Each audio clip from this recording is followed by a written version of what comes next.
Você sabia que o projeto de reforma administrativa do governo Bolsonaro pretende acabar com os concursos públicos para a contratação de servidores? O concurso público e a estabilidade dos servidores são as maiores armas contra a corrupção dentro dos governos. No período da ditadura militar, os cargos públicos nas diferentes esferas eram ocupados geralmente por parentes, amigos e indicados políticos dos governos ou pelos próprios militares. Sem concursos públicos que admitissem somente pessoas com competências técnicas, o loteamento era generalizado e os funcionários não possuíam autonomia funcional. Eram obrigados a ceder aos interesses dos governantes e dos militares, mesmo se fosse para cometer alguma ilegalidade. Foi justamente durante a ditadura que o Brasil menos investiu em educação. Reduziu o investimento de 12% do PIB no setor para 4,31%. Grande parte dos problemas educacionais do Brasil atualmente são herança daquele período.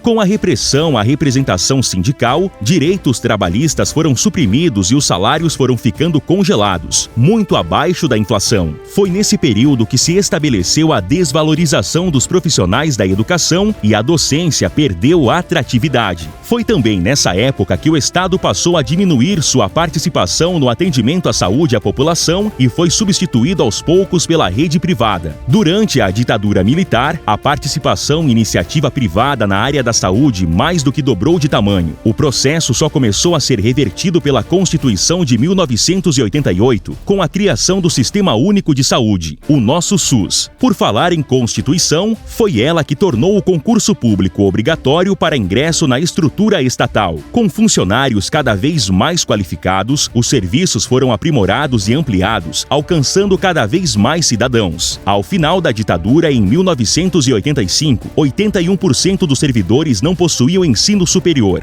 sendo que 32% não havia sequer concluído o 5º ano educação infantil. Hoje, praticamente a metade possui ensino superior e apenas 6% não concluiu a educação infantil. Em sua maioria, são pessoas que ingressaram antes de 1988. Na Universidade Federal do Paraná, por exemplo, a maioria dos concursos atuais exige doutorado como titulação. Mas o que o concurso tem a ver com tudo isso? Além de ajudar no combate à corrupção, impedindo que apadrinhados políticos ocupem todo o espaço público, os concursos selecionam pessoas qualificadas e isso aumenta a qualidade dos serviços públicos. A contratação de servidores mais qualificados teve grandes reflexos na educação. Nos anos 80, mais de 25% das crianças entre 10 e 14 anos eram analfabetas. Segundo o último grande censo do IBGE, em 2010, esse número já havia caído para apenas 2,5%. Desde então, a ampliação da rede de atendimento do Estado ajudou a reduzir a pobreza e a desigualdade, a incluir uma parcela da população que estava completamente desassistida e a levar o país a figurar entre as maiores economias do planeta. Com o fim da ditadura, foram criados órgãos de controle que são responsáveis por fiscalizar as ações dos governantes, de políticos e também dos servidores públicos. Tudo isso aumentou a transparência, que não existia durante o governo militar, e forneceu mecanismos para que a população possa fazer um controle social. Se sabemos hoje de casos de corrupção, é justamente porque foram criados esses órgãos com autonomia. Temos ainda uma longa caminhada para melhorar os serviços públicos até atingirmos os patamares necessários para garantir uma vida digna para a maioria da população. Mas essa reforma administrativa vem justamente para retornarmos à política atrasada que existia na ditadura militar. Se hoje ainda sofremos porque no passado faltou investimentos em serviços essenciais para a população, por que vamos querer essa reforma administrativa que pretende destruir o serviço público? Não faz sentido, não é mesmo? Isso porque a reforma administrativa do governo Bolsonaro é uma decisão política que nada tem a ver com os interesses da população.